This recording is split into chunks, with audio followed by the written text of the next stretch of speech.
¿Crees que la resurrección de Jesucristo es un mito o fue verdad? Es un mito. Vale, y si es un mito, ¿dónde está el cuerpo de Jesús? A saber si siquiera existió Jesús y a saber nada, pero es un mito. Fue verdadera. Sí, ¿lo crees? Sí. ¿De verdad? Sí. ¿Qué crees que simboliza eso para la vida del ser humano? ¿Para tu vida o para la mía? La vida eterna. Yo, en mi opinión, creo que es un mito.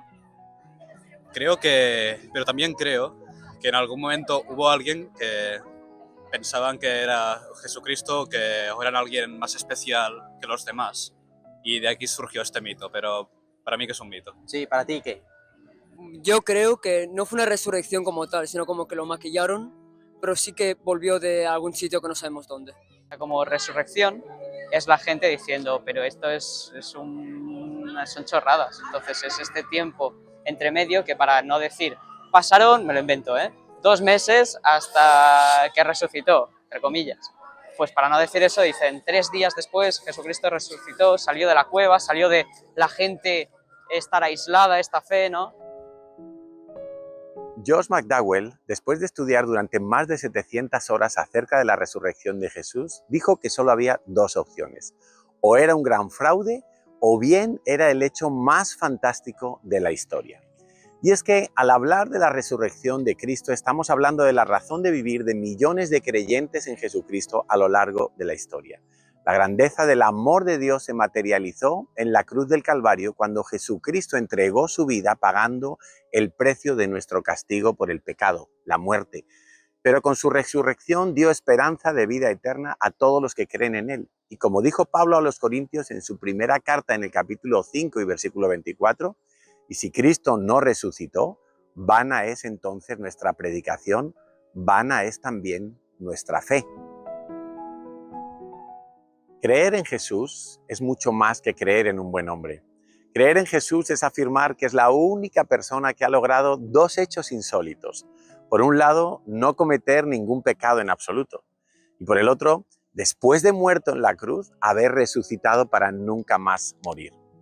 He visitado varias veces lo que se conoce como el Jardín de la Tumba en Jerusalén, donde podemos ver una tumba excavada en la roca natural y según muchos arqueólogos todo apunta a que esta es la tumba donde fue enterrado Jesús.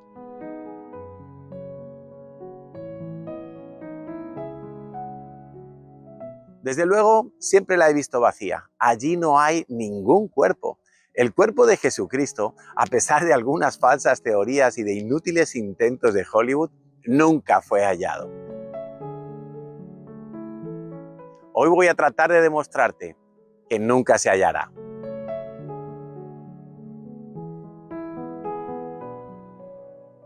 Los hechos son los siguientes.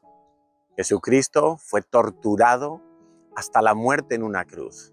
Fue embalsamado y sepultado en un sepulcro nuevo, excavado en una roca, en una piedra natural. El sepulcro fue cerrado con una gran piedra redonda que a su vez fue sellada oficialmente por el ejército romano. Finalmente, esta tumba fue custodiada fuertemente y oficialmente por una guardia romana, habitualmente compuesta por 4 soldados, que a precio de su propia vida tenían que guardar la tumba para que no fuera profanada.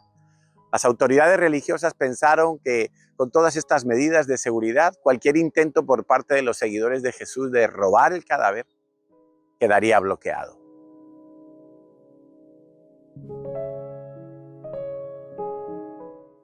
En los próximos minutos te voy a dar 5 evidencias que te facilitarán creer en la resurrección de Cristo.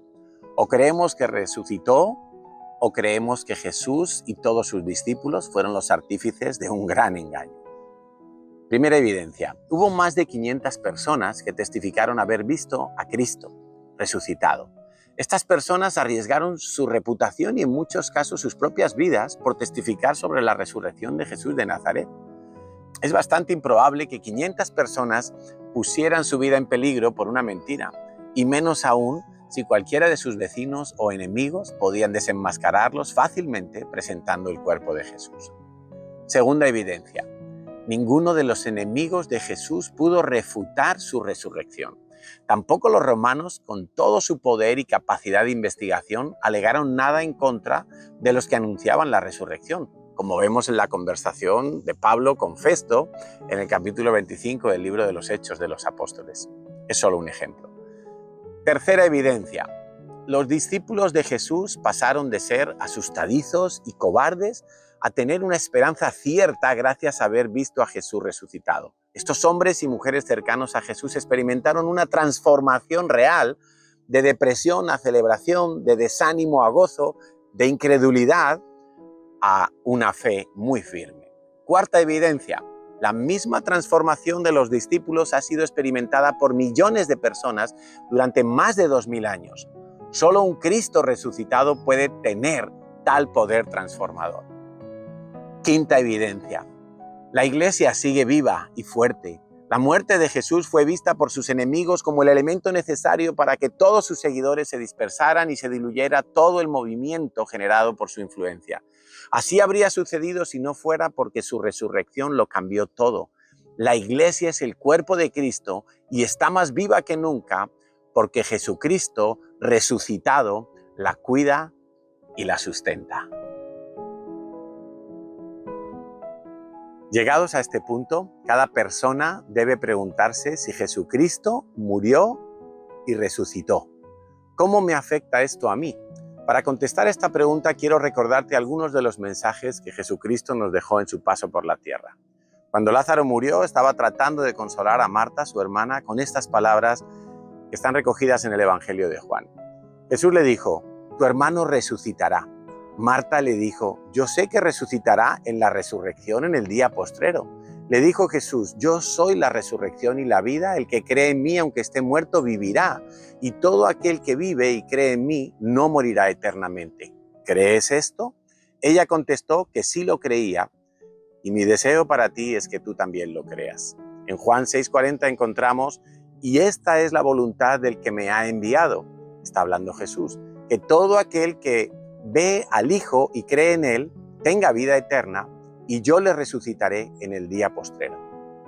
Todo el Nuevo Testamento y también el Antiguo tiene promesas de vida eterna. Estas promesas son solamente posibles en Jesucristo resucitado, en el primogénito de todos los que seremos resucitados. Esta vida que ahora vivimos tiene fecha de caducidad. Se extinguirá en algún momento a causa de la enfermedad y del pecado que corrompe nuestro cuerpo.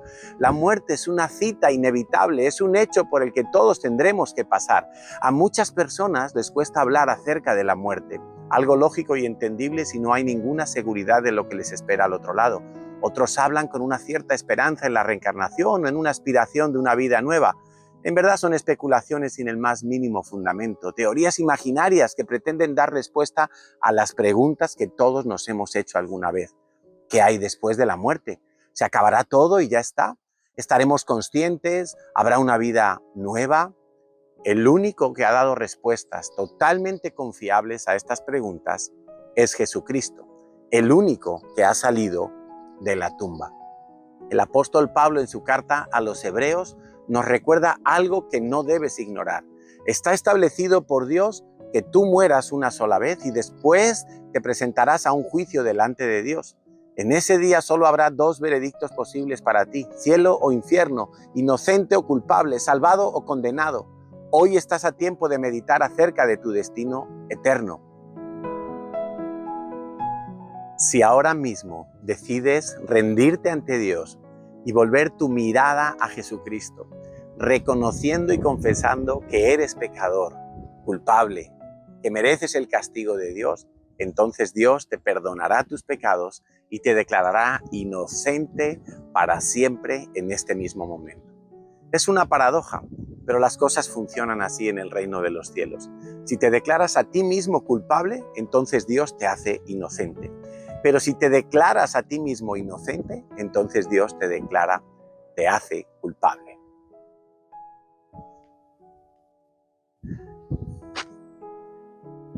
La tumba de Jesús de Nazaret es la garantía del deseo de Dios de darte a ti vida eterna. ¿Qué eliges?